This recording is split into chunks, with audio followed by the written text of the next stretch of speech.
Stream zone. Hello and welcome. It is dark over here, but welcome to this brand new year, brand new episode. It wasn't so dark in the previews. Shanahanigans live. It is Wednesday. It is January. It is 2013. the 2nd. It's 2013. We're turning lights on. Is that better? Maybe. That's a little better. How you guys doing? Welcome to the show. As you can see, I didn't take down my decorations because I won't. I refuse. Nope. Coming up on this episode, my throat's sore, so Katie's gonna do most of the talking. Katie. That's fun.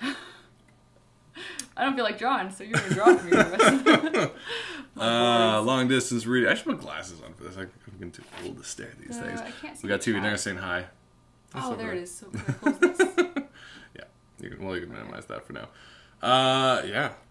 How you doing?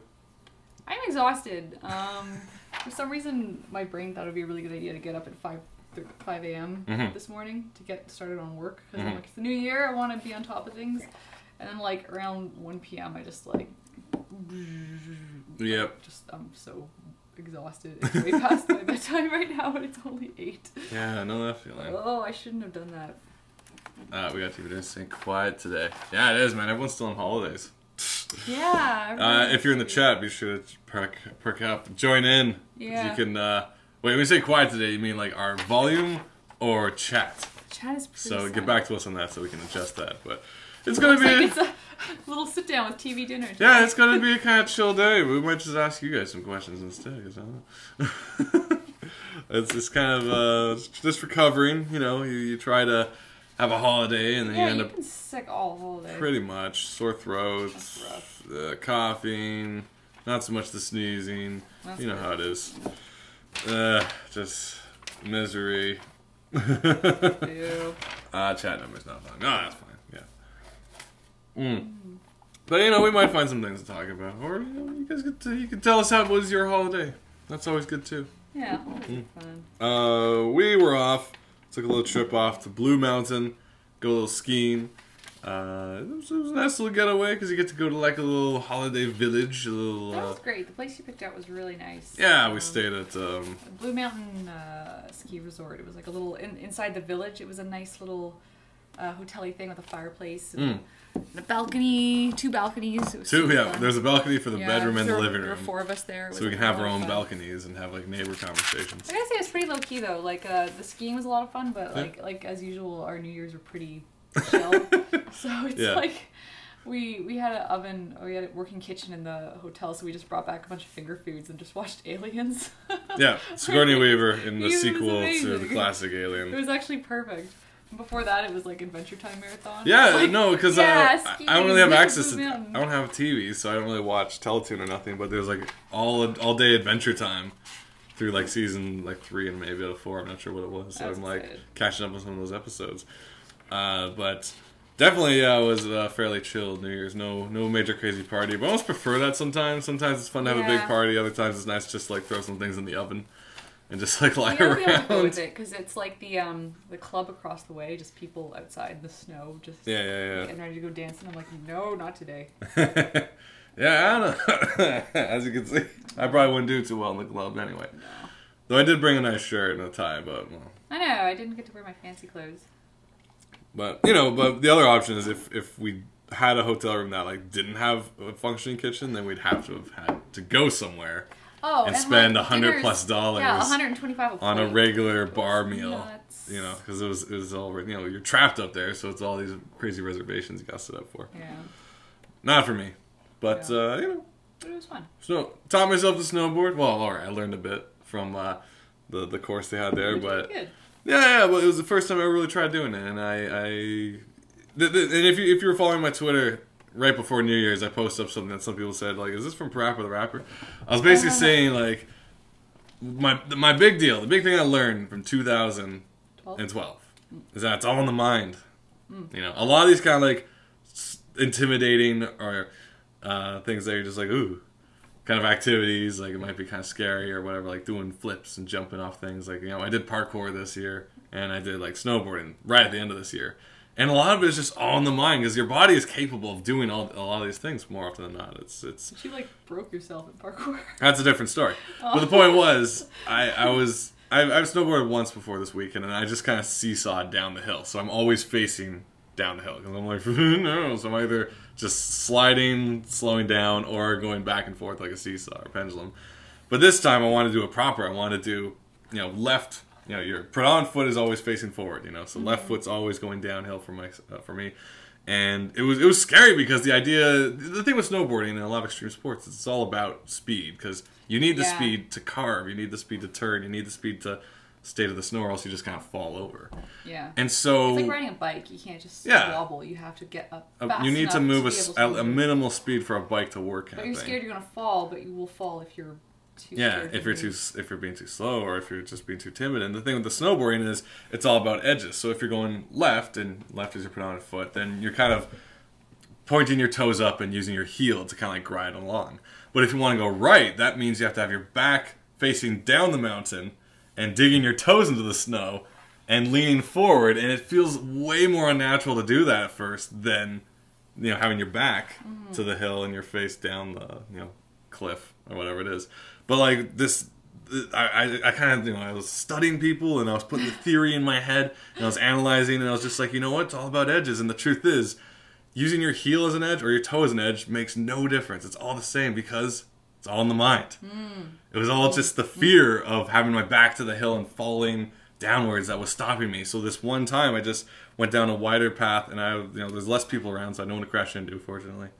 And I just went for it. I'm like, all right, let's do this. I'm like, must have felt good. And it was that moment where you broke through something that was like a mental barrier, and don't get to do that every day. It's not like you'd have a very interesting life if every day you broke some mental barrier of like, you're just constantly like, oh my god. Or if you're like an underachiever, and then everything you do is amazing. But it was quite satisfying, I guess, to like finally achieve something and realize that it works. It just seems to make no sense at all that I'm on my toes and I'm going fast and I'm not falling over. But when you do it and it just happens, it just all rights itself in a weird way. It all just, it's incredible. And those of you who may have already snowboarded might be like, what the hell is he talking about? Snowboarding is just, I just do sick tricks. Whee!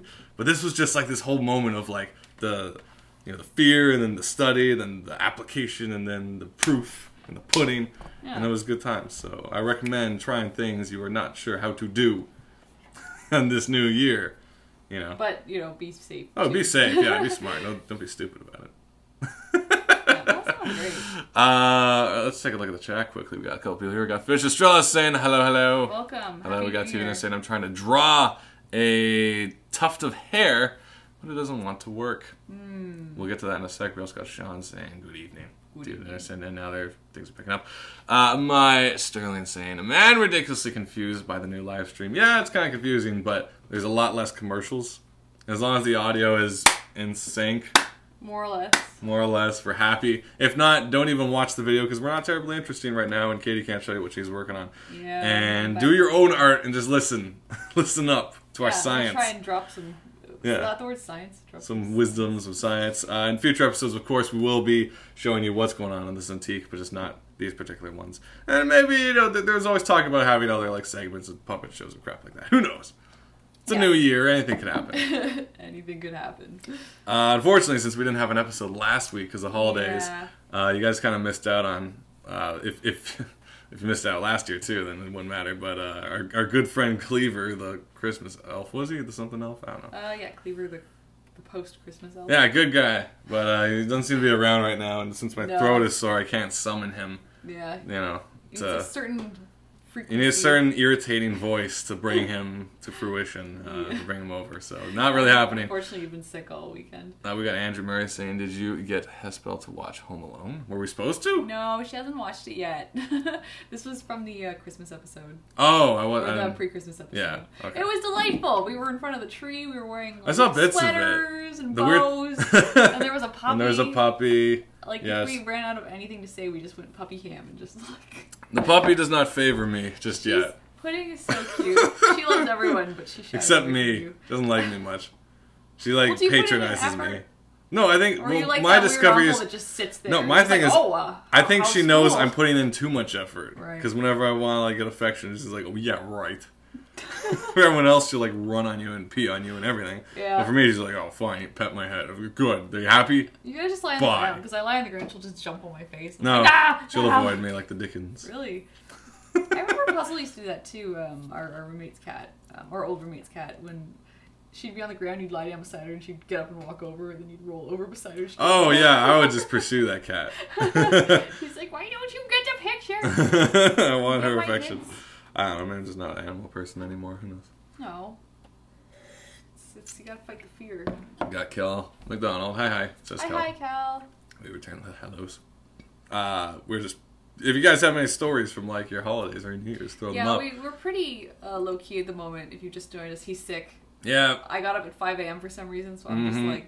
I'm sick, and I'm also doing late nights at work at the same time. Yeah, why are they working you so hard? Because we get deadline. This is sad. What's up? New Year's... our show was before New Year's Eve.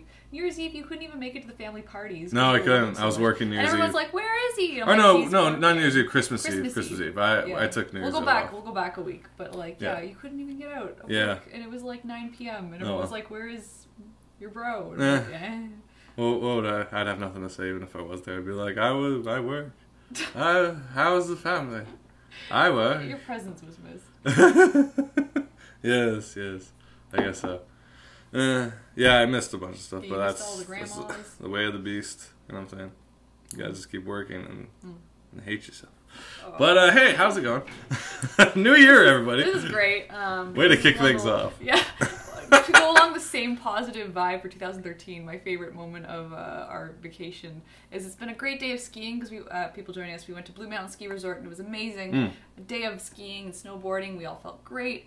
We hopped into like the hot tub outside. It was wonderful. It was a cold night and just steamy and warm. And Steven goes, "I've got a game. How about we play what are our biggest regrets from 2012? Things we have yet to accomplish." I was like, I don't want to play this game. This is a terrible game. He's listing all the things. Listing all these scripts I haven't finished yet. Why? Like I'm in a good place right now, and now it's like, oh right, I only did this, and all I did was work. And, yeah. And it's like we're just let's play a fun holiday game. How miserable are you? It's awful. I was in a good mood. I won't let you bring down my 2013. Yeah. That's fine. No, we got some big goals for 2013, of course. There's always been plans, always goals. Well, I mean, I was even thinking about writing because I'm thinking about the post I wrote on my blog that updates so frequently in 2012 about the new year and my aims for 2012 and everything. And it's like, you know, I wanted this year to be a year of personal projects, but it ended up being a year of a lot of work. And I mean, I think the only comic we worked on in 2012 was Cautionary Fables and Fairy Tales. Because Silly Kingdom was done in 2011. Was it? Yeah, in October. Oh. So not so. We did some fun stuff. We did some conventions. We got a. Yeah, it was more like a travel year at the beginning. It was kind of a quiet comic year. Yeah. Yeah, I wanted to do like a ton of stuff, but that'll be this year. Is it? It better be. I think 2012 was animation year because there just happens to be a boom in Toronto right now where people need board artists. And I'm really super grateful and really happy that I'm getting all this work. But I'm like, I want to draw for fun. A little bit. Well, you were working on like 3 shows at a time, so it was like your plate was kind of full. You know? Yeah, I kind of. Well, no, I'm just saying. I was justifying that it's a lot. There's a lot of work out there. Let's say that. There's a lot of demand right now. Don't make me laugh. It hurts. It hurts so much. I've had more Hall's throat lozenges in the past week than I have in my life.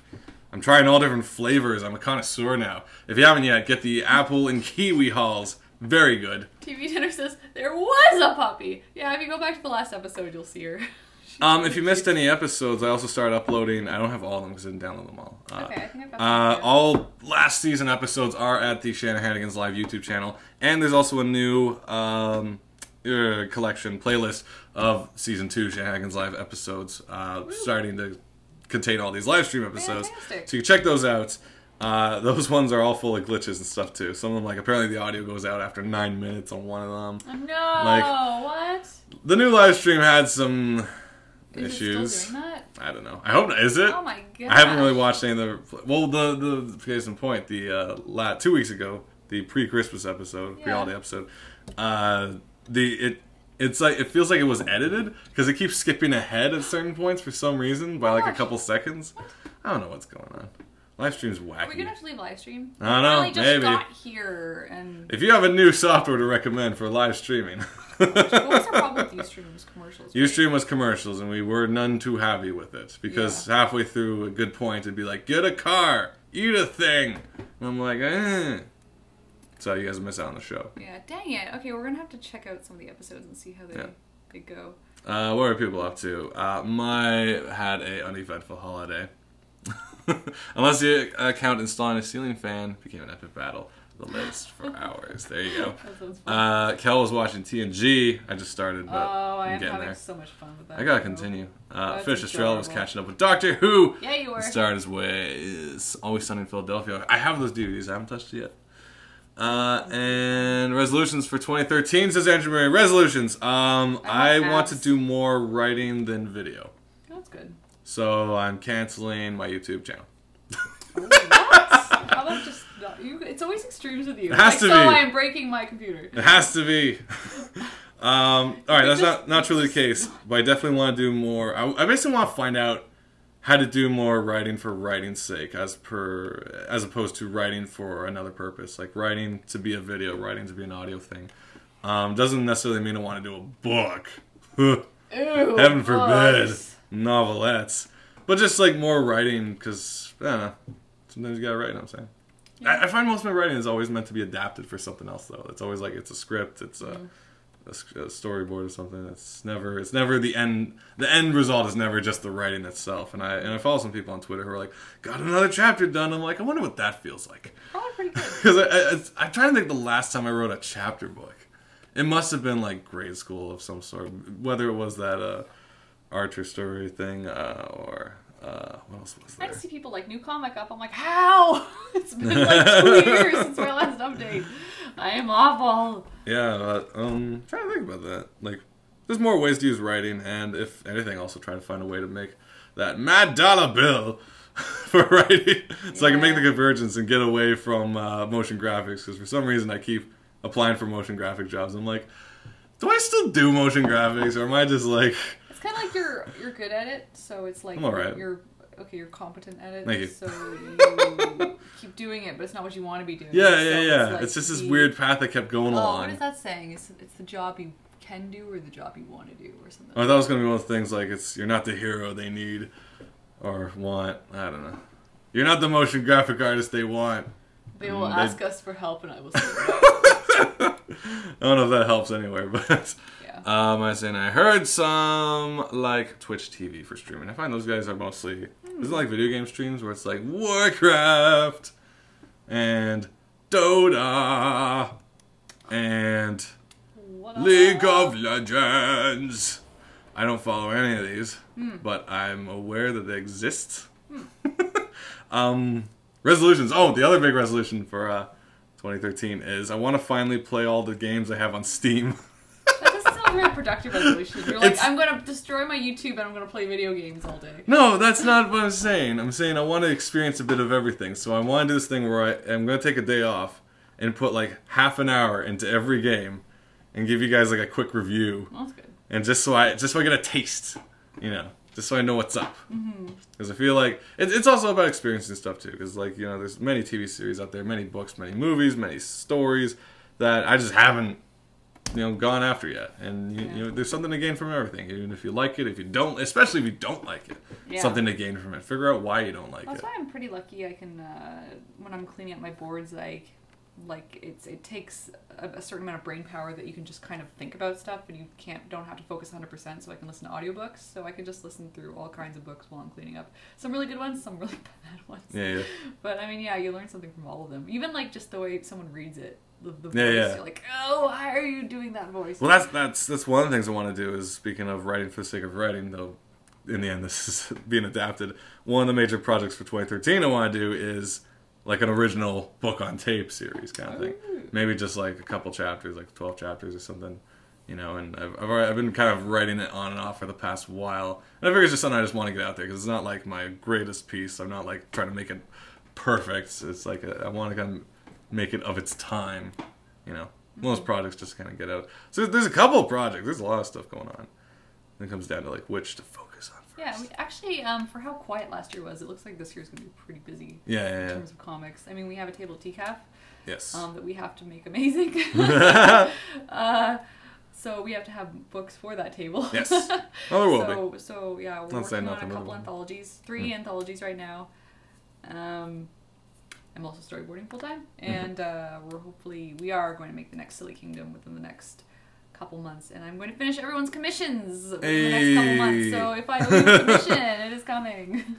Also, if you guys were curious, how many people like still check for the Shanahanigans email or the Silly Kingdom email? Because like, if there's only like a few more things we have to send over that email. Some of them are the links to the shout out videos. There is a bunch more that I actually had already edited, but I just didn't release yet because I didn't have a schedule for it.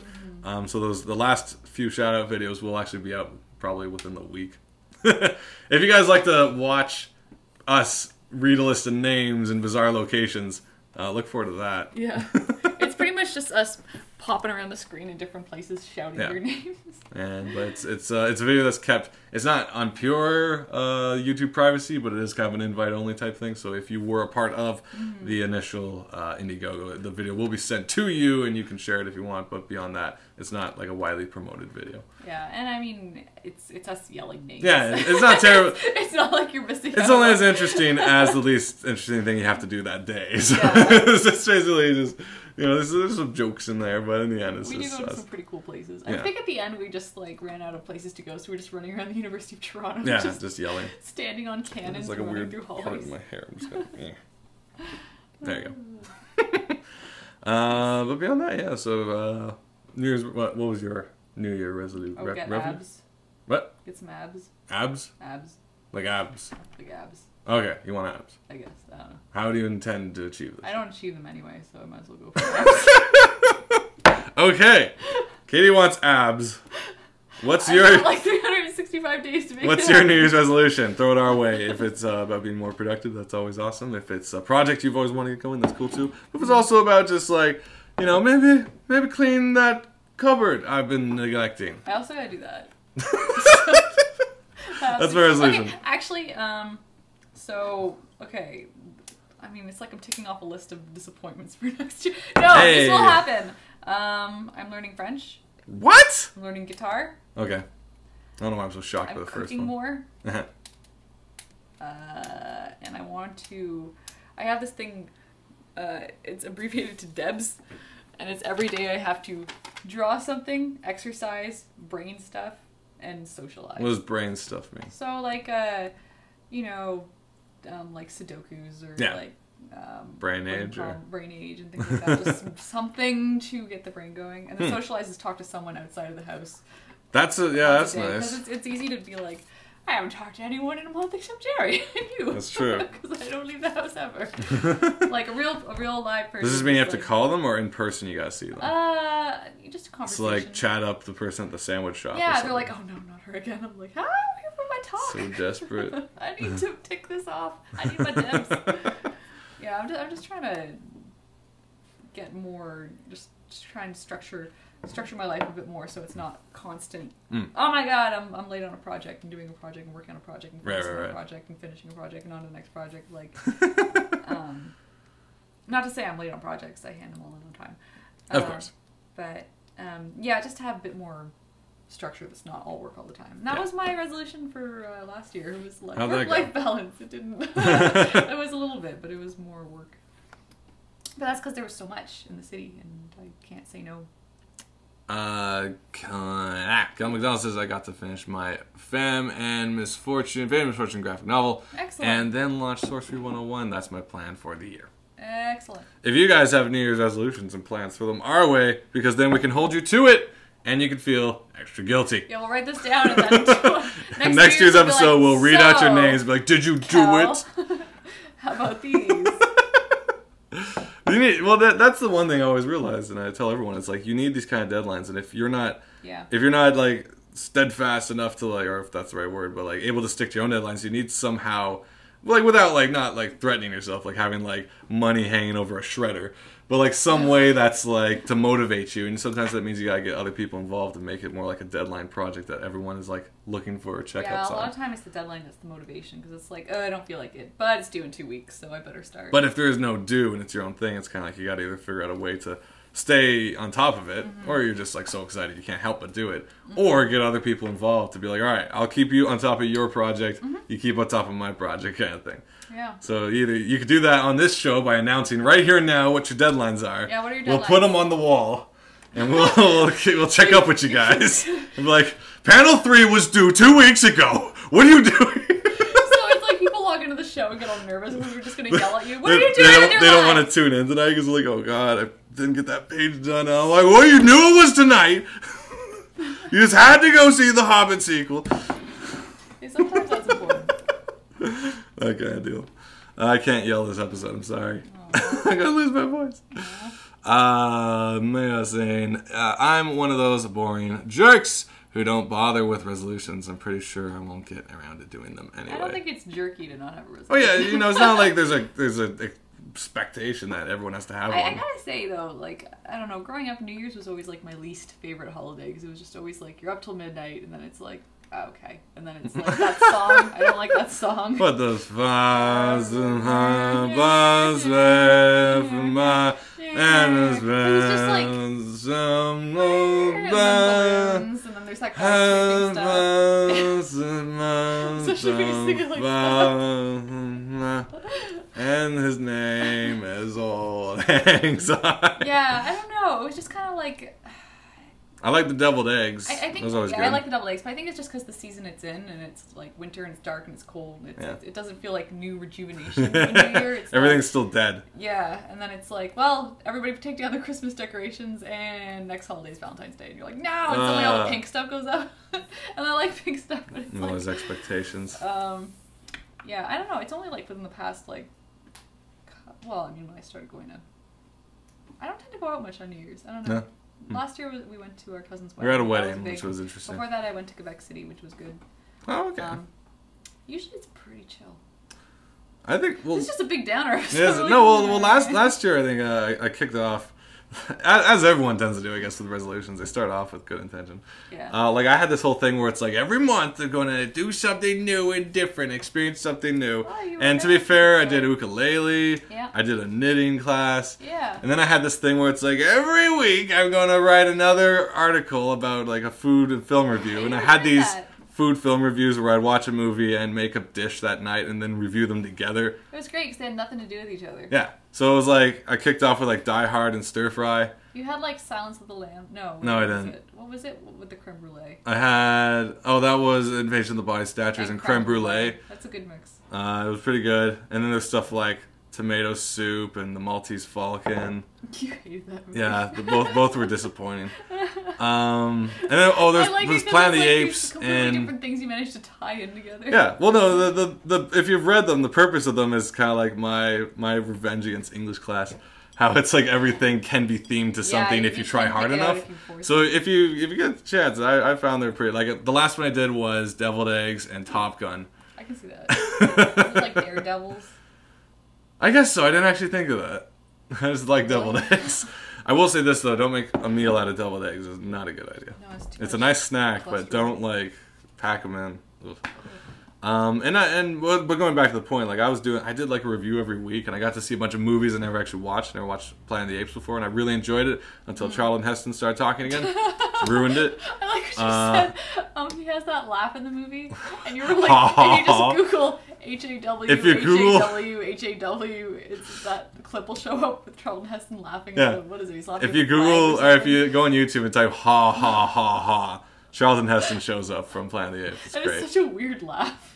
Yeah, it's the worst. Because he's just like, ha ha ha, but like they ADR to make it so loud. Invasion of the Body Snatchers with Donald Sutherland. That was creepy. Phenomenal movie. It's really good. Really and I never actually watched Die Hard before I started writing that. And Die Hard is fantastic. That's a Christmas classic. It's fantastic. I didn't know what I was missing. It's even today, like if you compare it to all the kind of action films of the time, it's still so different from like 80s, 90s action films. It's so has much heart, you know.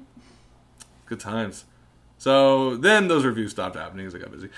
That happens. And everything I was actually doing pretty good. Like each week I had a talking to the camera episode. Each month I had a new thing, be it ukulele or knitting. And I was gonna do like, I think it stopped because I was gonna do a mixology thing and I just couldn't find a course because the one I was gonna do shut down for the season, and I couldn't. And like everything just kind of fell apart. I mean, I find if I want to mix drinks, I can usually find it on YouTube, and so I'm like a little bit edgy about, or I'm wary about paying like almost $100 to do like a couple hours of. Well, the thing for me more is I'd like to do a. Maya's saying I YouTube that laugh. It was indeed weird, isn't it? It's one of the most off-putting parts of the film because it basically one of the pilots died, and then the other one puts a flag down, and he just looks at it and goes, ha ha ha, and it like pans off him, and it's the most awkward thing. So awkward. But if you haven't watched it yet, watch the original Planet of the Apes. As soon as Charlton Heston can't speak anymore, the film is phenomenal. It's such a good movie. The makeup is excellent. Well, it's cool because it's like, oh look, it's like he can speak with us. Yeah, it's so frustrating, but it's also fascinating from that angle that you know he could talk, but he can't, and they're all just like, oh my god, he could speak and write things. But then as soon as he starts talking, it doesn't make sense because they're like, oh, this is some trick, and it's like, he's talking to you, like. Well, but the movie itself is great because it's all about like class systems and science and religion, and there's a lot going on in this film, and if you watch it now, it's excellent. But then when he gets his voice back, he's like, well, now that I'm back, you're all monkeys, and you're less, you're lower people than me, and I'm leaving. And I'm just like, what a perfect asshole. I hate this movie now. He is. I don't know. Didn't like it, but the middle was great. One of those things. How did I get here? I had a train of thought that was going with this. What was it? Either way. Was it mixology, yes. Oh, yeah. My reason for wanting to do like a mixing course, a bartending course, not certification, just like to learn some basic mix and bar rail, is like, I'd like, as opposed to me having to go out and buy everything possible, like, oh, I better get bitters and simple syrup and lime and lemon and juice and this, that. I'd like to like have the setup and then be like, all right, let's try this now, a little bit, and if I'm like, well, how do you make a blah-bitty blue? And they're like, well, you take the blah-bitty, mix with the blah-bitty. I'm like, oh, that's great. Like, as opposed to me being like, how do I make oh, I don't have any of these, and I just need like a pinch of it. So I have to run down the street, get a pinch of it, come back, and then I'm like, all right, let's try this next one. Oh, I need a leaf of that. And then I have to run down the street to the herbologist, find a leaf. So that's why I kind of want to do a course. Because otherwise it's just like you go out and plan for like one drink. It's like mojito. So you gotta get the mint leaf and get the lemon thing and the. But you can use it for other stuff. I mean, you can't hold on to mint forever because it goes bad. But you can like, oh, I gotta have mojitos and I don't know, lamb chop. I don't know what else to do with it. Might just go. That's what I mean. Like, what else do you do with the mint leaf? There's not a lot of mint drinks. I mean, you could just crush it into stuff. What with it? Chew it. I don't know. Okay. It's like a That's stomach great. thing. That's excellent. Maya saying I really should get around to watching it. Maybe it'll be my resolution. You know what? Like, here's one great thing is, lots of movies out there that if you've watched Simpsons, you've seen all the jokes. If you actually get around to watch them, you'll like realize where the humor comes from. Sometimes realize that it's almost too accurate of a parody. It's like it's pretty much just reenacting it. But it's also great to like watch things like Psycho. I never saw Psycho before, and I watched it. I didn't write the review. It was going to be, what was it going to be? You're going to eat with Psycho. I watched Psycho. Oh, gosh. I haven't watched it yet. I did two movies in a row. I did Spinal Tap with some sort of nacho thing. That seems appropriate. I didn't actually enjoy Spinal Tap as much as I thought of, because I knew all the quotes already. Early, mockumentaries, so you probably were expecting a bit. It was just, I think I just heard all the jokes before I saw it, so sorry. And then, it was like Psycho and like mashed potatoes or something stupid like that. I don't know. I don't remember what it was. But the point is, Psycho was draw those together. I have my ways. But Psycho was an interesting film. You know, it's a little dated, but the opening is kind of like a little schlocky and dated, but the rest of it's actually just fascinating and thrilling and kind of like just unnerving, and it works. You know, some movies don't work as well anymore. Yeah. You know, and then you realize some things like Top Gun just can't be remade. It was just Yeah. a thing of its time, you know. If they, But I mean, that's the thing I worry about, because that's what I thought about Total Recall. It was like, oh, this is so corny. You can't redo this. And then it's like, oh, we're gonna make this serious now. I'm like, no, it's gotta you're be gonna stupid. kill it. It has to be stupid. Yeah. That's So part of the charm. my admission to you guys: pick one movie that's been on your list. You're like, oh man, everyone makes fun of Citizen Kane, and I've never seen it. Watch it. So, You know? Yeah. Get some Humphrey Bogart films. I was you know. thinking about that today too, where it's like, I don't know a whole lot about music. Like, Yes. I kind of listened to the stuff I was interested in, specifically in my teens, which was a lot of Celtic, a lot of musicals, Broadway. a lot of Broadway, and like theme songs and background music. And then it wasn't even until I was in my 20s that I started to like, oh, this Elvis is pretty good, and oh, how about Queen? I like Yeah, this. it's funny that. So it's like I'm actually interested in trying to like research like kind of all like the big influential bands. That, I mean, that's a huge undertaking, but it's like I'm interested in it almost in like the sense of studying in a course. Like if you studied a film class, which I want to do as well. Like I want to like go through all the directors and like, okay, who are the people you have to watch? What is this whole Criterion collection about? Like, okay, let's check out all this guy stuff. Like the best of the best that everybody is talking about. Like I want to finally get on it. What I find the neat thing with music though is you get to see the evolution of like the band and the performer. Yeah, like if you go Elvis, he has like a whole range kind of thing. You know, like he started off this and became that. Like I listened to a bunch of like Beatles stuff, and man, half of it's awful. Like it's if you go through. Like, there's classics, and, like, we grew up on, like, some Yellow Submarine, but, like, when you go through, not Revolver per se, but, like, there's some songs that are just, like, they just wrote a song about what they saw in the next room. Like, it's just the most mundane stuff. Like, there's classic Beatles, but then there's songs that's just, like, there's a door, bum, bum, bum, and it opens wide, bum, bum, bum. Oh, there's the hutch, bum, bum, bum. I put a cup on it, bum, bum, bum, bum. And you're like, how come I don't remember this? And you realize, oh, because it's awful. But that's something that every band can relate to. And it's just like, but there's a surprising amount of it. Like, they just generated so much music that I guess they had to have a couple hits in there. But there's just so many awful songs. Like, I'm not saying that's the worst ever, but it's just like, it's not worth putting on your wedding playlist. What if that's your song? It's just, it was purely observational. It's just like, hey, well, Paul, what did you see coming into work today?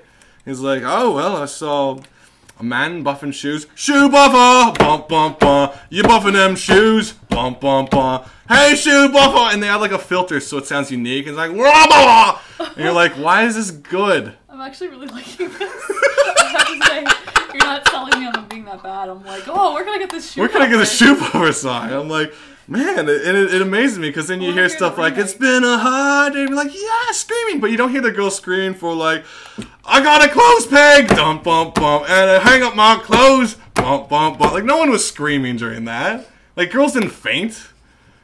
Because they're like, yeah, I guess I did. Weird.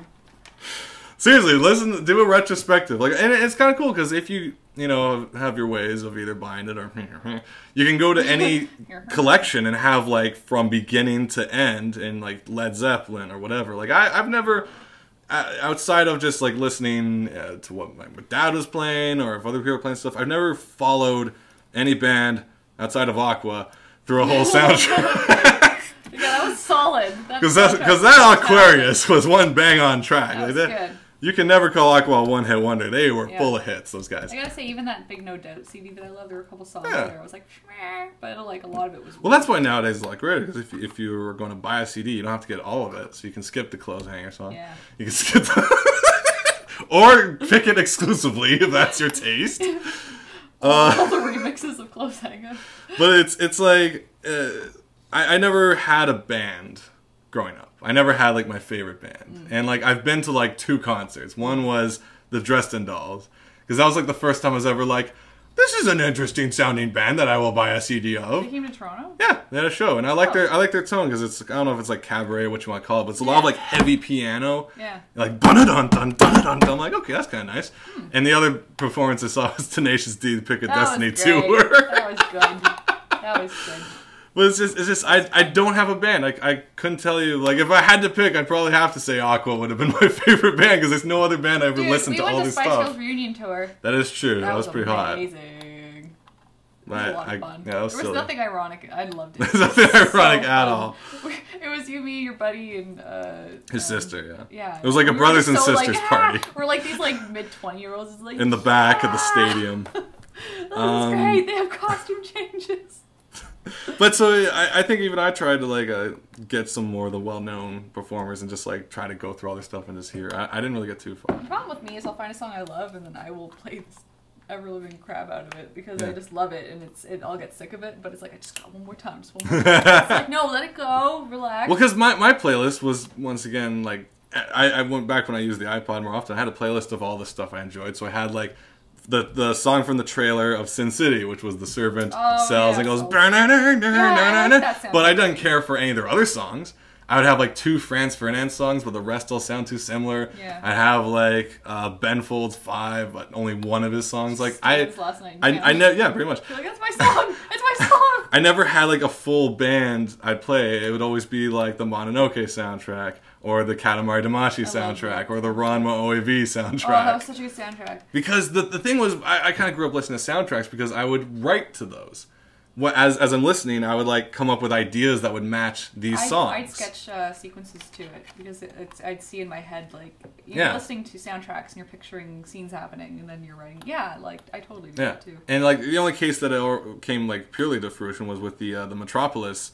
From the anime soundtrack, I wrote a radio play around that soundtrack, and each scene had a different song setting the tone. I highly recommend you guys check this one out. It's really funny. It's called Charlie Branton. Trouble at the Docks. Trouble at the Docks. And it's kind of this hard-boiled. Well, he's not. It's like hard-boiled detective noir kind of story, but it's really goofy, and it's done to the soundtrack from. It's a great soundtrack. Is it Tezuka's Metropolis? Yeah, based on Tezuka's book Metropolis. Toshiyuki Honda composed it. Similar take to the original Metropolis. But it's very jazzy, wicked cool soundtrack really with some nice techno kind of mix into it. But it's a really good soundtrack, and I just kind of was compelled. Like every time I listened to it, I came up with like these narratives to it, and I just one day wrote it all down. And I actually recorded it twice. Once with like a heavy cold.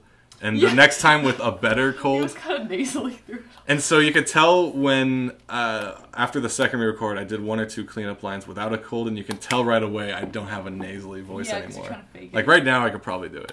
I love that character. Spice Girls are dench, says Anna Murray. I don't know this word. We got Maya saying, when I was little, Spice Girls became popular, and I bought their merch. Even though I didn't really know any of their songs, they were a thing. I had to go with the thing. You have to go with the thing.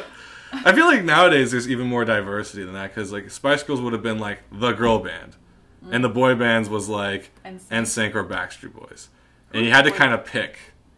Yeah. But nowadays it's kind of like you can only have one. Well, but nowadays it's kind of like, oh, what are you listening to? It's like, well, I'm listening to this Japanese accordion band that's just like they also play the washboard, and you're like, oh, like I haven't heard them yet. So it's like, they're touring right now, and it's just like you have such access right now that I feel I would wonder if like grade schools and high schools have as much pressure for everyone to go along and like the same band. Yeah, I wanted to go back briefly to touch on the what's up writing stories to music because I know there are some comic artists that. Do they recommend a track or something? Well, in the back of their books, they'll say the music that they were listening to that were influencing certain scenes. Yeah. And the only one I can think of right now is like Blue Monday by Shanna Cluxton Major. I think I said her name. Yeah. Right. Oh, she specifically. She's super like very specific with a lot of music. Like this is what I listen to. These tracks. And I know there's a lot of sequences, stories I haven't even started writing yet at all. But like I have certain sequences and certain songs in my head that I'm like, this will be amazing. This song from Narnia that I am stealing for this scene. It'll be so good when this turn is revealed. And it's like there's no way you can actually. But yeah, it's like people, you'll have your own soundtrack in your head or you won't have a soundtrack when you're reading a comic, but the music will maybe push the shots so that it's like, oh, maybe now it's like a close-up and it's like, it's a big close-up because I want this moment to be there for a long time. And then now it's like, beep, beep, beep, beep. Like you can totally like, I think, have like a musical implement in your comic pages. And I'm thinking about it, I think Paul Pope would do stuff like that too, where it was just like really like beat to beat, just kind of like, a different way to read things, and that interests me too. Just blending different ways of managing time in a comic. It's not like that, like no, turn the page and now listen to this soundtrack. But that'd be kind of cool. If I did that. That'd be kind of neat. Maybe. you'd have to like everyone would have to buy your sound. Like I guess you could set a playlist that everyone can get. Have the, like a YouTube YouTube playlist, and then or it's like if you have the comic, you can like download this like a link to my playlist. And it's you like your voice. Oh well, that's doing all the voices. Hello. Yeah, I know like Scott Pilgrim had a list of songs. Yeah. Or no, he was even writing like the songs that would be played in the book, like all the lyrics or like what key this song is, even though you can't hear it. It's like this is how it would go. Like, and whether those are actually the ones in the movie or not, I don't know. But that'd be interesting to know if like Threshold and stuff was. I love Threshold. Because man, Threshold is really good. It's so exciting.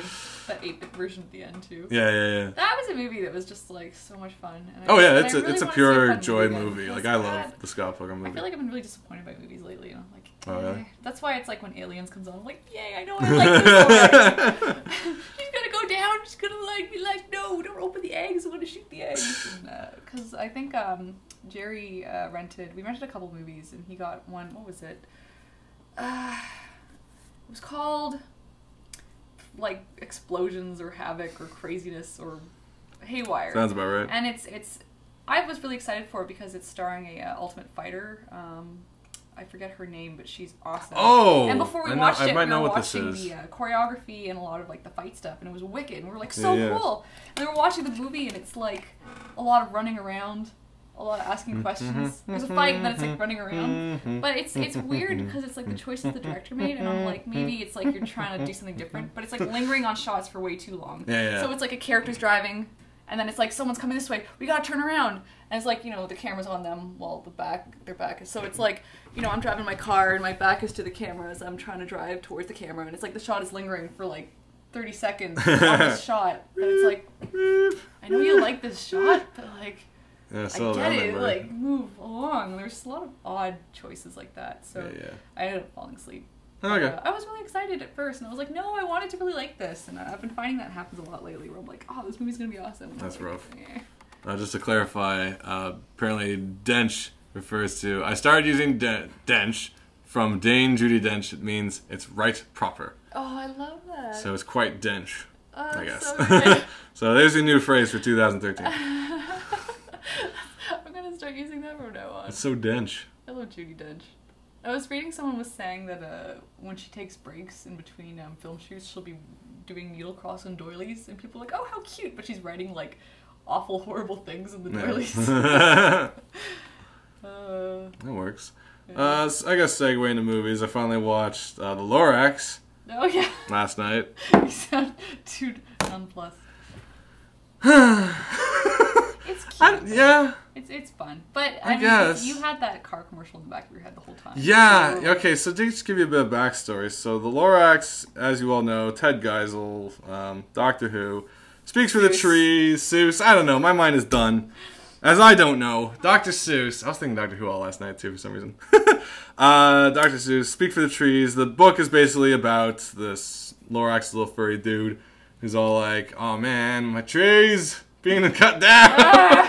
And this dude called the Oncer shows up, and he's all like, "I just want to make a sweater. It's called a thneed." And he's like, "Stop this crap." And basically, the Oncer is overconsumptionist, if that's a word, and he chops down all the trees and makes stuff, and it's consumer, blah, blah, blah. And great story, and the moral is don't chop down trees and all that great stuff. So the movie, of course, I have to expand on this, and we've seen it done well and poorly in the past of Dr. Seuss properties. The Horton Hears a Who I rather enjoyed. It actually pulled that off really well. I thought really fun. It was fun, and whether Horton's story or the Who story was more compelling, it was actually kind of interesting to decide whichever you like better. And the Lorax was, I'll start off because I'll start with the positives. It is beautifully designed. I love the city. I love the concepts. I love the winter and summer towns. Oh, where the trees like turn into... I love the fake trees, how they light up and how they have like the new model. I love the acting in it. I thought was really good. There was a lot of little subtle nuances and expressions that were really funny that I was like, oh, I never would have thought of that. And like I liked all the characters pretty much. They were pretty funny. Yeah, so, and the Oncer, of course, is great. It's like, cool.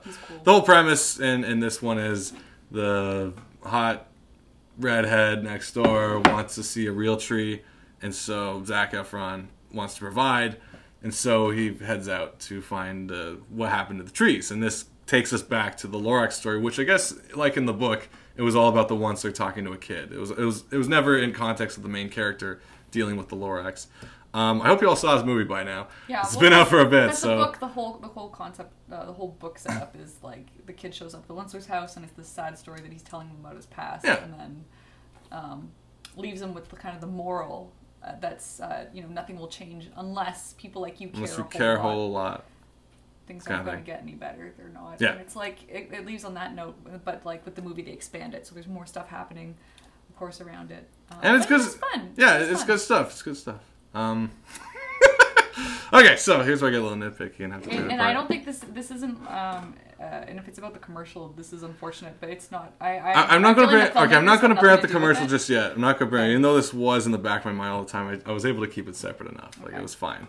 Even though anytime a moral came up, I'd always remember. But wait, that car commercial. But we'll talk about that in a sec. Yeah. I found there's something odd about the movie. I don't know if this is just how the studio operates or it's just kind of like it seems like there's two different directors to a degree going at the same time, and one is like a plot director, and the other is a gag director. Yeah. And what I mean by this is when you watch the Lorax, it's kind of like say if I say something has to happen, Lorax has to go from here to here to do something. Count how many gags, be them people tripping, getting hit, punched, falling, or being fat and it's funny, happens in that time. I don't think that's so much a gag director. I think that's like a lot of stuff that's added. But it just was really distracting to me because it's just like nothing can just be let's go do this. It's let's go do this. Whoops, bonk, boink, I'm fat, boink, and then they get there and I'm like, well, a lot just happened. I don't remember this. I was watching the movie just be like, there's so many people slipping and getting hit by stuff. And the fat guy being funny. Okay. Every single time they have to do like the simplest thing. Fat guy. It was just a bear. Oh, the animals. Yeah. Oh, yeah, there was a billion things happening at the end. And it was just like, it was almost like over, what's the word? Like over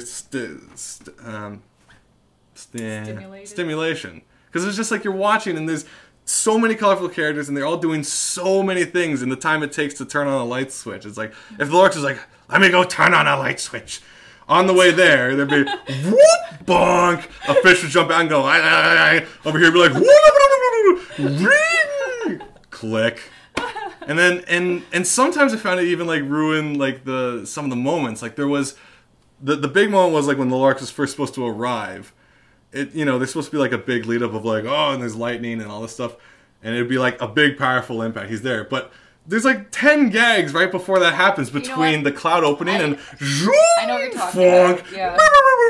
Where characters would mimic something that happened, and I'm like, and I'm just like, there's just too much happening, and I don't know, like it's just something that really distracted me when I'm trying to watch the movie because I'm just like, I want the impact of the moment, but it's like there's too many gags padding that moment out, being like, it's almost like, oh god, a second went by and nothing happened. We gotta make someone slip. Yeah. And it's just like they go straight to physical humor like every single time, and it's just I don't know, it's just constantly. And the thing is, this sometimes it happens in town, mostly it happens in the flashback. But it's almost like it reminded me a bit of. Well, actually, there's kind of 2 points I have. I'm gonna leave that for now. Anyway, that's my first point. My first kind of let's pin that up there for now. So if you guys saw Lorax and you agree or disagree, whichever. Like this is just my kind of distraction with it. I was trying to watch. Maybe if they pulled back a bit on the. Maybe like remove 7 gags per moment, maybe. Just a few. Okay, cuteness. I really like the fish. Let's go to cuteness. It's almost like it was almost too cute. Like every time they could, they'd have a bear with their giant friggin' eyes right in frame, being like, guys. I'm just like, okay, it's cute. It's cute. I get it. I get it. I get it. It's cute. You don't have to remind me. I guess you didn't watch any of the every time. Extra shorts. No, I did not touch the extra shorts because I knew it was going to be adorable. It was so cute. Because there's a line with cute as well. Like you can have the cute character. When you have 20 cute characters always like fighting for camera time, once again, it's just distracting. It's you're not following a plot. You're following a series of cute-offs. So we have slippy, foldy, fatty gags and cute-offs all happening in the span of one plot device of just A to B. Okay. So far so good. Animation was great. Yeah, what else was there? What else was there? It's Onceler. we love the Onceler. Great design. Great design. I love the look. I love the height. He played well. The motivations were a little tricky with him. I'm deconstructing this now. Okay. Because, like, clearly he wanted to, like, the backstory in this case is he wanted to, like, make it. You know, leave his hometown, or his home shed, whatever it was, and just, like, sell the Thneed. And then the whole time was like, "You'll never make it, son!" That kind of deal. I don't think it was that ambiguous. He wanted to be successible. No, and no, I appreciate that. What am I doing that's so bad? Like, but, like, I find there was this weird moment where, like, for the most of the movie, he's like, I just want, like, he just blatantly wants to do it. And you can accept that. It's like, all right, cool. He wants to do it. He wants to be successful. Go for it. Lorax, he cuts down a tree, and Lorax, he cut down this tree, and they make a big deal about it. And it's like, all right, I agree from now on never to cut down another tree. It's like, okay, so they have a promise. And it was kind of cool, actually. Lorax was kind of cool with him hanging around as long as he doesn't actually cut down a tree. And it's like, all right, so they got kind of a nice ecosystem going here. You can hang out.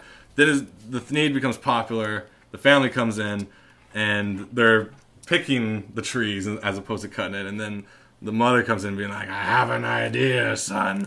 How about you cut down the trees?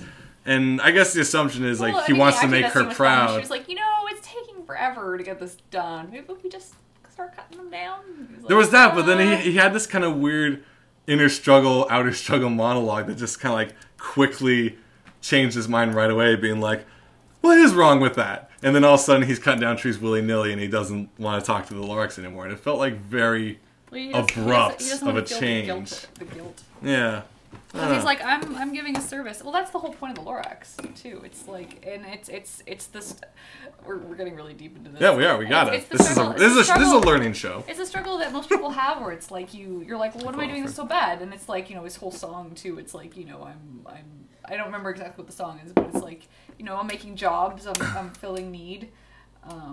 People want this. Like, what's the big deal? He doesn't realize that what he's doing is destroying the environment, making it irreplaceable. Like, he doesn't get that. It hasn't sunk in. So it's very much.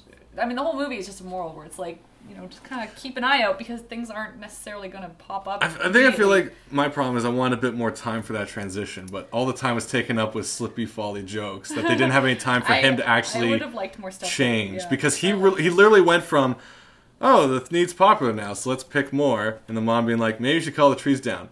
Maybe I should! And then he has a song about cutting trees down, and all of a sudden he's like bad and guilty. I'm like, where did this really happen quickly? It was cool though, he's in that green coat. Oh no, the coat's awesome. That's cool. And like the visuals of the video is great, but it just felt so fast that they're like, oh god, we gotta make him want to cut down trees now. Let's just do it. And he's just all of a sudden now hates trees, cuts them all down, until the Lorax is like, that's it. And he's like, oh... Yeah. I feel like there was a lesson here. Somewhere. It's just, I feel like they spent too much time in some areas. Like, let's have lots of gags and cuteness. And then when it got to plot points, it's like, frig. Let's just flip a switch and make it happen. I didn't really feel that. Yeah, that's me. I had a puppy on my lap while I was watching. That may have hindered it. I should just have a puppy on my lap for anything I watch. For all movies? Like, Haywire's the best movie ever. Third point. Oh. How persuasive is that town? I'm picturing you, like, sitting there watching this kid's movie just, like...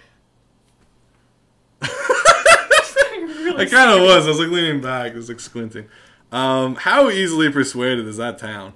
Because they're, like... See, the town represents the masses and a lot of people. A person is smart, but people are stupid. Is that the message they're going for with this one? Well, yeah, because it was kind of like... them that, dude, this guy's a jerk and this is the right thing to do. And they're like, yeah, it's the right thing to do. But it felt like...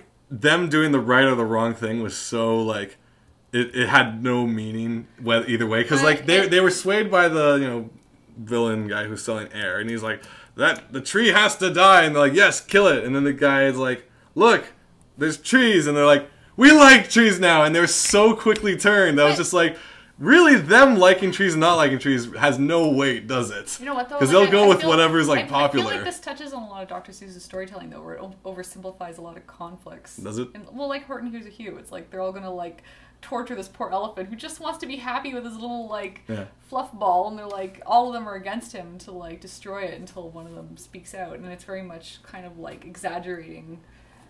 situations. So it's like the people. It's just a character. Like, but I guess my problem with swaying the people so simply, it means there was no real weight to swaying them. It was just like, look at this, and they're like, we believe you now. He's like, wait, look at that. we believe him now, and it's like a 40-minute who petitioning. Why bother even trying to change their minds? Because they'll just change it next week.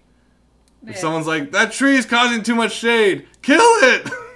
Well, that's why you need people that care to take care of it. Yeah. I think these are really real things that kids need to think about too, where it's oh gosh, no one's gonna look out for this. I have to be the one that. Yeah. Is that what? Because you need a dedicated few to actually put the effort into it. Most people just try and go about their daily day. They just want to eat, have somewhere to sleep, enjoy life. Yeah. Don't want to think too much about stuff. I don't know. It's this one was at the end. I was kind of baffled whether I definitely enjoyed parts of it, but it's just there's all these little elements. It's just it's spending too much time on one thing, not enough on what's actually feels I want to know more about. Mm. I don't know. It's tricky. This is good though, because it's you're watching it as an educational thing, so it's definitely. If I was telling it, this is how I do. But I guess there's something telling about that I wasn't enjoying it enough to just go with it. I had to analyze it to get something out of it, was kind of thing. And I'm not saying that's a problem. It's just my end of if I was way into the movie, then I would do this on the second round. The fact that I did all the analyzing on the first round, it's a movie I really enjoy. I watch Scott Pilgrim and just me. I can watch it a second time and then be okay, so maybe this could have this and this. But my first viewing of Lorax was let's break this down. That's too bad. Because it's just I wasn't gripped enough by it. I was just and I don't like people being oh well, it's a kids movie. It's well, these days movies are kind of made for a general audience. There is definitely a difference. It's such a cop out. It's just for kids. It's well then shouldn't it be very important because you're talking to someone who's still forming opinions now. You're not putting something to someone who's well, that's dumb. It's someone's still trying to figure out what life's about. It's here's some schlock. It's maybe we should put the best effort to put good stuff out there for the young minds. Because there's definitely a difference between something that's clearly intended for youth, children audience, and stuff that's the family or the general audience. Mm-hmm. And then this one, in this case, it was just lacking in so much. It felt more like it was a series of little jokes and gags that somehow had a plot. Not so much as say B movie. Oh, I have not seen that. Which was basically a series of Warner Bros. Vignettes. It was just they had to tie that all together. That's a whole other kettlefish. I don't want to talk about that because I got angry during B movie. You got angry during Oh, I was livid. It was just nothing. No, she breaks up with her fiance to hang out with a bee. Wait, what? Don't worry about it. What? You have to see it. She's you don't understand. What? She broke up with him. The human? Yes. Breaks up with her fiance? Because the bee's more charming. It's just a stupid bee. Yeah, he's why would you? And I guess it's funny, but it's also weird. Don't worry about it. Okay. Well, no. So bottom line, I did not dislike the Lorax. There's lots to like in it. I give them credit where it's due. I love the design. The voices are excellent. Some of the songs. That's actually one more point I had. I have a trouble with a bunch of the family films these days that have songs because I can't tell if they're trying to be ironic that they have songs in it or if the songs are genuine. Because the first few numbers feel very it's an animated film, so we gotta have a song kind of thing. It's not a song that Disney. Sticks with me. It was very, but that's the problem. It was something. It wasn't. It's very was something. School of what is that? High School Musical? Everyone's yeah. But that's the thing. It felt like it was trying to be something as opposed to being something, and that's a big issue I have with a lot of stuff where it's let's make it like this versus let's make this. Yeah. And it's so it's got to have this moment. It's got to have this moment, and I don't know. Should have gotten the Beatles to cover it. Yeah, they would have made it a lot simpler. And a lot catchier. On a log. Yeah, so the songs didn't really stick with me. I wanted to like the Bad Guy song a lot more because visually it was very interesting. It was really well put together. But I think the reason I didn't enjoy it so much was because of the rushed context. It was no, I'm bad, or I'm not very bad, whatever it is. It was just this. It reminded me of, I don't know if we talked about Rio yet, but there's a bad guy bird who is compelled to sing why he's a bad guy before we even really get to meet him. He just shows up and he's I'm just a bad old bird. I'm who? What?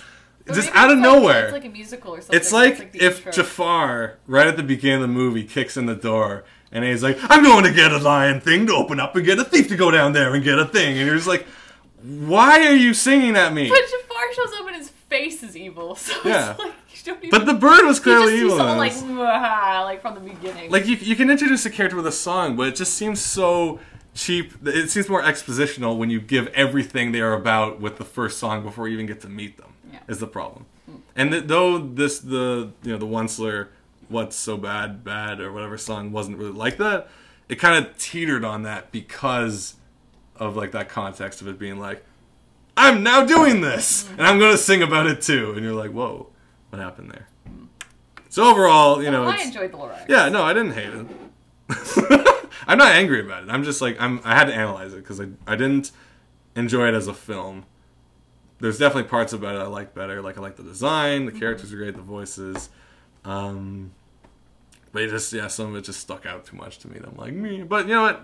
If you haven't seen it yet and you want to analyze it yourself or enjoy it yourself, I don't dissuade you from doing it. Some movies I will tell you don't touch at all because they will hurt you. But check out the Lorax. Now, side note, the one thing that was distracting me during this movie is the most baffling thing I've ever seen in advertising, or at least in cross promotion or whatever. So when the Lorax was coming out, I don't know if it was Ford or whoever, but they had like a car commercial for this eco-friendly vehicle that uses gasoline. Like everything. So it's hybrid. It's eco-friendly compared to other cars. It's not as eco-friendly as, say, walking. Yeah, like right now, if you're not too busy, get Lorax, type in Lorax and car commercial and watch it. And the commercial's baffling for many reasons. Because here's what happens. So, real-life car, or 3D, whichever it is, driving around the area. They called it, like, Cupcake Mountain, not what it was called. No, not the village, like in nature, and all the animals are just fawning over this car. Like the bear's like, ah! The fish are like, yeah! And they're like, which car? Like this car even got the Thneed tree, healthy thing of the year. So evil. And it's like, and the line is like, and which car won? And the Lord's like, I don't know. You've only said it like 100 times. It's the best car ever. And it's like, in context of the movie, there's a scene where the Thneeds are being sold, and the Lorax, one is dropped on the Lorax, and a picture's taken of him, and it's put on the billboard saying Lorax endorsed. And you're like, no, the Lorax doesn't endorse the product that's killing the trees. And then this commercial comes around, Mazda, official trust name's Mazda. That's so bad. And you're just like, this isn't even just like, reality check, everything's commercialized, McDonald's toys, blah, blah, blah. But this is like, yes, everything's commercialized, but this is one of the worst pairings they could have possibly done. Because it's just completely against the context. And I'm not going to say whether Dr. Seuss said, like, this was save the trees and don't commercialize. I'm not going to say whether movies shouldn't cross-promote with toys and snacks and food. But the fact that someone's like, the Lorax should endorse this car because he speaks for the trees. Says this, and it's like they're not even seeing how ridiculously ironic it is. They're just like, oh, this car is so fuel efficient that, like, of course he endorses it. I'm like, the fact that it's a car is bad. And it's like the fact it's not even the car. The fact that the Lorax is endorsing any product, like once again, it's a movie. We have to accept there's going to be toys and McDonald's and Denny's and all that stuff. It'd be you like can't Princess avoid it. Mononoke or something, where like the little Kodamas are like now like yay, like paper shredders. And you're like, what? You're like sucked down the paper shredders. It's like the Kodamas are so excited over the new movie really Black and Decker paper shredder. About the force. And they're like, it's like the context is so wrong. It's really messed up. Like let's think of other movies. With really bad products. Yeah. No, if we had to like make one now, like pick a movie. What else came out recently? I don't know. Skyfall. No. Kids movie. Let's take it animated. With a moral. Alright, so like Rapunzel, Tangled. Okay. If she was selling Mother's Day cards.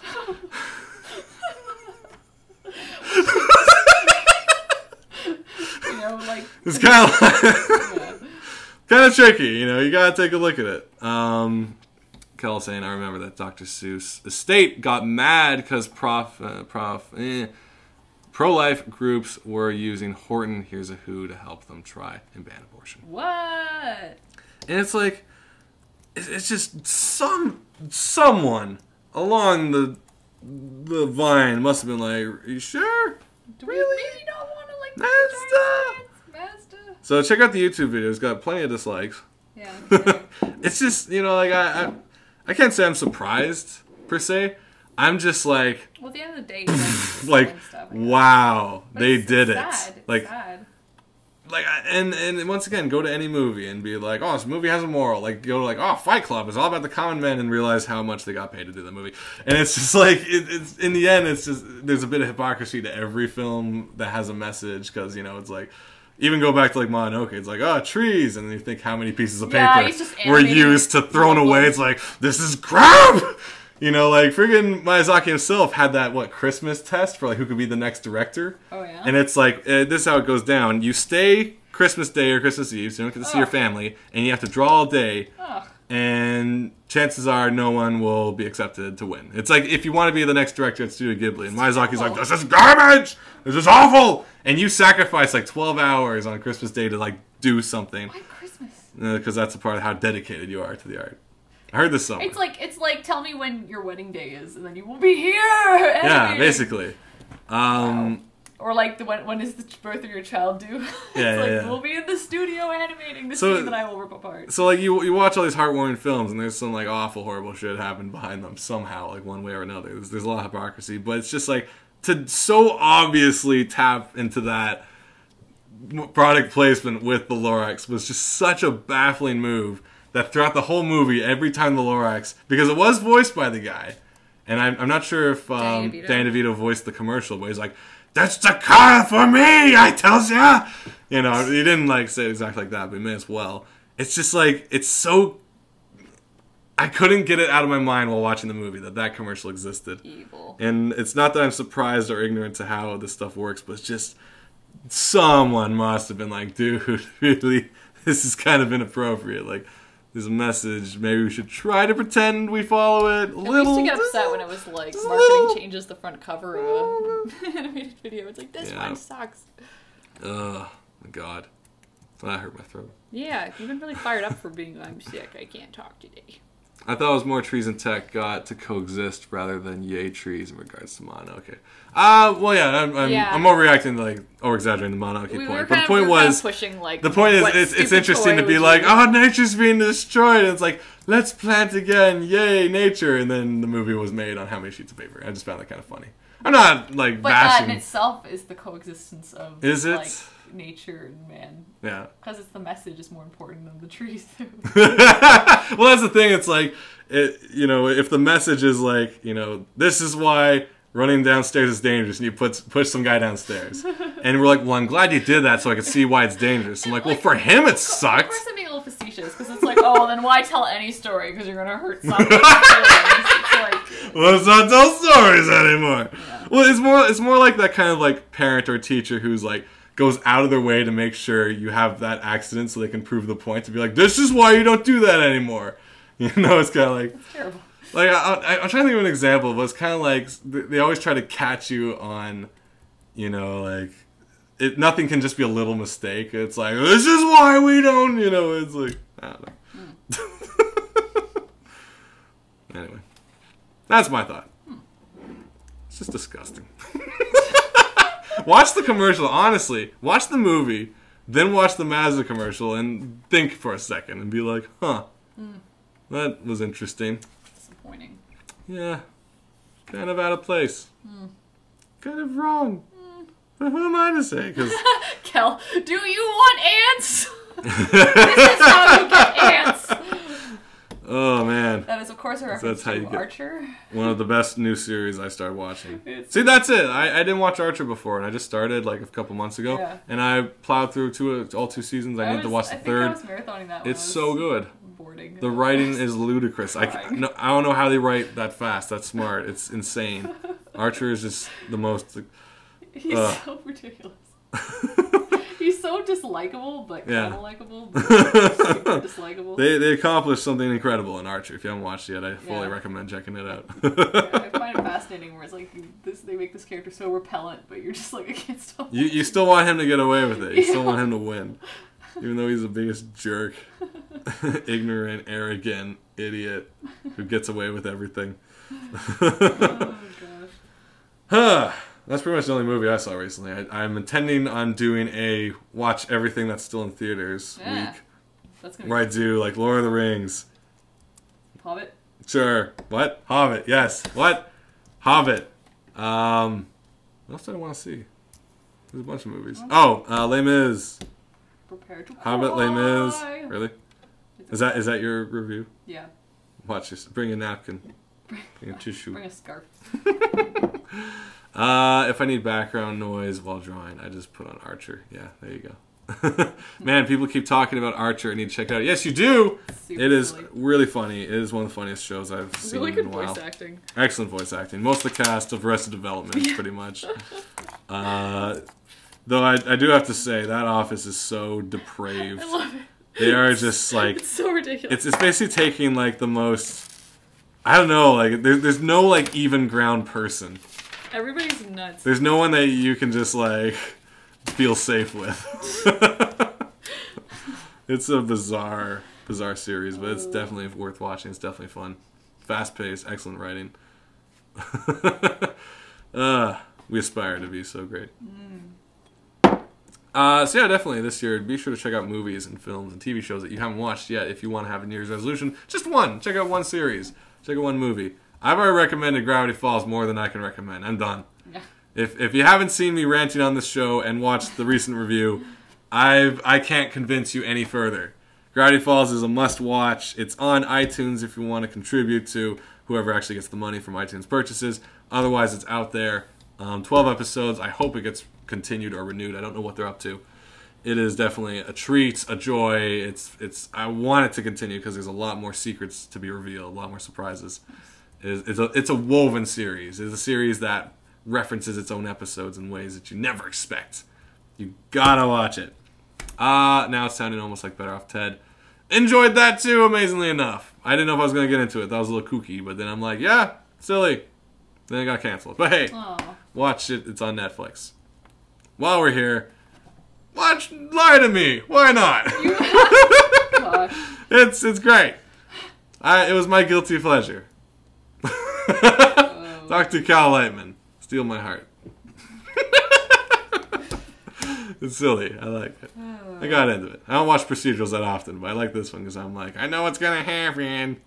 There's like 4 characters in this whole episode. Only one's not a main one. A character introduced halfway talked. He's the villain. He did it. Because the budget would not pay for an extra to have a speaking line. Your poor girlfriend is like... Well, the problem is, like, I figured out most of the show is based on, like, how shows are paid for and, like, structured. I'm like, an extra wouldn't say so many things unless they were important. They wouldn't pay an extra that much. I'm awful. But I enjoyed it. Lie to Me ranting again. No, I'm not going to go on Lie to Me. I'm still trying to decide what my next show is. I tried watching Freaks and Geeks. It's just too awkward for me. What? You'll love it. I saw like the first 2 episodes. I enjoy the acting. I know this is the Judd Apatow. There's a lot of great like issues. It's too youthy. It's too young. I love the... It's too real. The geeks. They're so... It's too raw. Adorable. No, I can't. It's too embarrassing. They always do things. You gotta get over that.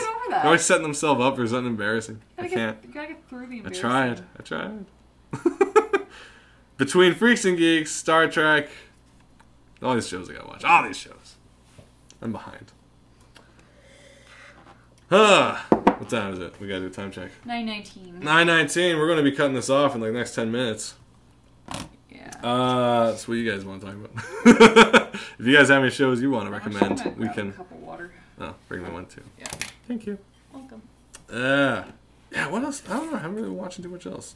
As far as reading, you do definitely want to check out, what's the Jerusalem book? What's it called? Guy Delis Jerusalem. Yeah, Guy Delis. Delis. He's actually from Quebec. Jerusalem, almost done it, is excellent. He's done a series of travel comics. He's in all these countries for one reason or another. There's like North Korea. Is there one called Panama? I got another one. I forget the name of it. But essentially, he goes to just different countries, either to do a job or because his girlfriend is working as a doctor without borders. And he just experiences the culture and writes about it. And you get to see it too. And it's a fascinating read. Any of his books, definitely do check them out. I'd like to say unbiased, but everything has a bias to it, of course. But it's still a fairly open-minded look at the different cultures of around the world. If you're an animator, the one based in North Korea might be especially interesting because he goes there to direct a studio, and it's just how differently he's treated from like everyone else there, or how his hotel is the only one in the district that actually has electricity. It's just these weird things. It's fascinating read. I forget what that one's called though. Pyongyang. Pyongyang? I think. Yes. No, it's also Burma. Burma? I think I just bought Burma recently. Oh, cool. But that's in the middle, isn't it? It's yeah. Pyongyang, Burma, and then Jerusalem. Yeah. Check those out. Very It's excellent. Very interesting observation of just someone who moves to a place and is just experiencing what life is like there as an observer. Really well done. Oh, God, it's very good. Beyond that, what else? I haven't been reading too much. The Boxing Day.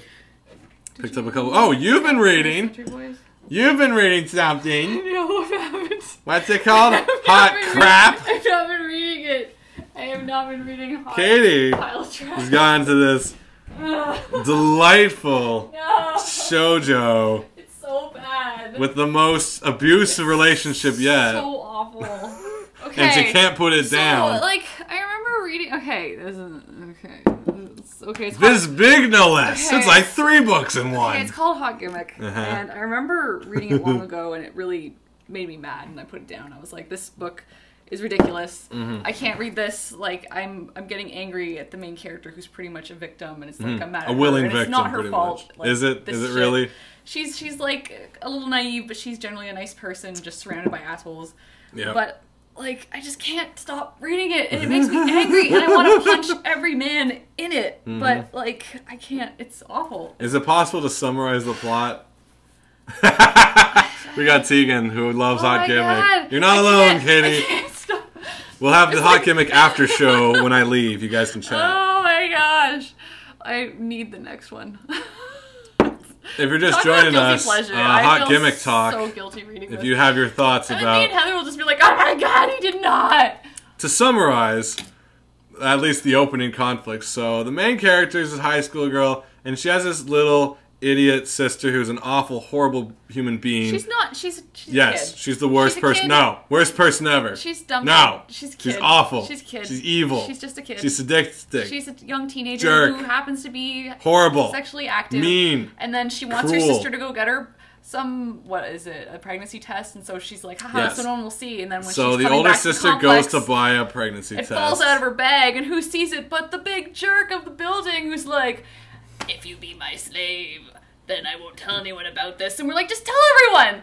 Just tell everyone! Well, the We don't conflict is get- 'cause, deeper you know, right because- away, I hate blackmail. It's like, that stuff drives me crazy and Yeah. everything. I'm like, no, you just tell. Like, Yeah. I don't care. Yeah. It's not, like, it's worse, much worse than, it just drives me crazy. I'm sorry. It's, Well, because it's more complicated than that, because Jerky McJerkface wearing glasses and a dumb haircut, he is the son of the lady who owns the house that everyone who's in this condo or hails to this, like, they queen all of the company. it's one of those It's a company owned complex. places, like in Japan work situation you can have a company owned living situation where everyone there is employees, all the parents.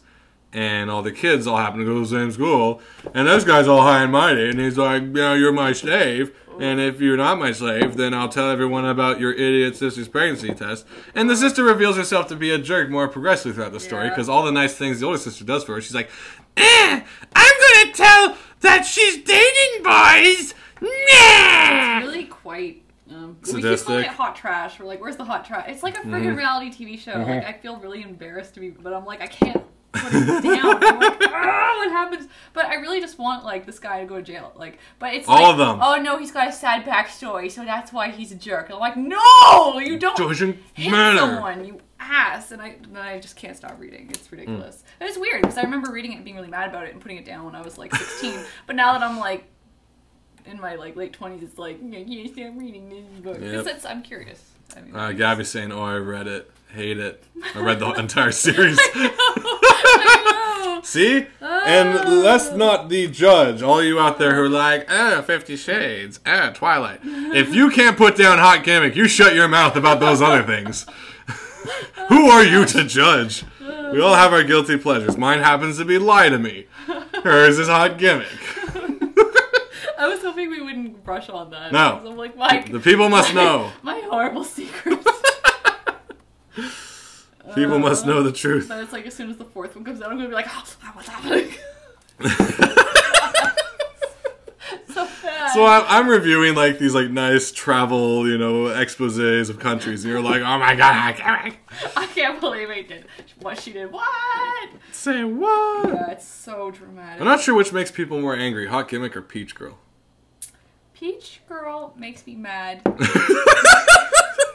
Because I hate that friend character. She's awful. Yeah, but she's the sister in this book. This awful, manipulative, evil, cruel. She gets a little bit better. Not nice. She gets look at bad. Look at this. Each book is like this thick. That's like a lot of. Oh, and the brother stuff. Oh my god. That's so awkward. Oh no. Oh. Oh no. Oh. Hot Gimmick indeed. Yeah, I feel like I don't know. I think they say it's like it's shoujo at its finest because it's so dramatic and just like not for me. Sorry. Oh, I feel like you should read it. Well, yeah, to learn, because as I may have mentioned before, I'm writing my own shoujo. Surprise! Oh, you are writing? Yeah, it's called Double Date. Double Date. I won't spoil the premise here, but it's the greatest damn shoujo ever made. Tell them the Dresden Files. Didn't you used to listen to that? No. Oh, okay. That was Darker Projects Presents. Or Darker Projects. If you like Doctor Who radio plays, check out Darker Projects, because they've done. I used to listen to them a lot. They do original radio plays. Yeah. They did a bunch for Section 31, which is a Star Trek thing, which were like the dark side of Star Trek. They do a bunch of thriller horror stuff, and they had a series that was like action and fun, and I almost did some work for them, but then they didn't get back to me. Well, if you'd follow up. Oh, that was years ago. But the best was the main narrator guy was like, you're listening to Darker Projects. And they do like Doctor Who stuff, and they do like Star Trek, and they do a bunch of original stuff. It was really good. There was another series that was all about like the world is only populated by 13-year-olds. Dun dun dun. Oh, weird. But they did a lot of, well, yeah. But it was like, where is everybody? Now I can spit on the street. It was more deep than that. But if you like radio plays, check out Darker Projects. I don't know if they're probably still doing stuff, but I listened to them quite a bit back in the day. The other one was, if you could find it, Rabbit Hole Radio Theater. They're trickier to find because they do the fantasy ones. They did Mythologica, which was great. It was like 13 chapters of radio plays based on all different mythologies, but like with modern voiceover style. It wasn't all like you'd have gods talking very casually. And it was like the characters like Aquira Matea and Anansi and like all these like it was a lot of stories, very well done. I wonder. I want to listen to that. Really, I have them all. Ask me if you want them. There's like 12 chapters. There was another one too. That was about tarot cards and murder and stuff. My past was full of online radio plays. Lots to listen to, but not so much anymore. I haven't really done that anymore. We need to make a big list of books and shows and movies I need to check out, says Maya. Yeah, because we keep recommending stuff and then saying we'll put it on the Facebook and then... Which one was Kel recommending if we drop down a bit? Dresden Files. What's the Dresden Files? Most of it is first person from Harry Dresden POV. Tegan, I could think of like 5. Lots of stuff going on. Lots to listen to, lots to do. Oh, that's what's happening. If you can check out Rabbit Hole Radio Theater, look up Darker Projects Productions. And if you want to hear my old crap, it's somewhere on my YouTube channel in the radio play section. They're fun. I highly recommend You can check out Charlie Branton in Trouble at the Docks. I think he's quite talented. And the original Silly Kingdom radio play, fully casted. Fun times. Yeah, fantastic voices. And like one of them, at least I know, is becoming a voice actress. Yeah. Michelle Ann Dunphy. So there you go. She's excellent. She's in like Persona. She's adorable. She has the greatest voice ever. She's just a peach. But definitely check those out. And Darker Projects, of course. And Hot Gimmick. If your life is lacking in trash, check out Hot Gimmick. You'll pull your hair out in frustration. I'm trying to think of like quotes from it. It'd be like, "You're my slave now." Dun dun dun. Yeah, pretty much. I'm a celebrity. Dun dun dun. I'm her brother. Dun Dun dun dun. Hot Gimmick. It's hot. Much. I'm so ashamed. Yeah. So am I. Well, this episode has been interesting. My voice is probably almost gone. Thanks for stopping by. Yeah. Do check out anything we recommend, because Because we have great Because taste. we have awesome taste.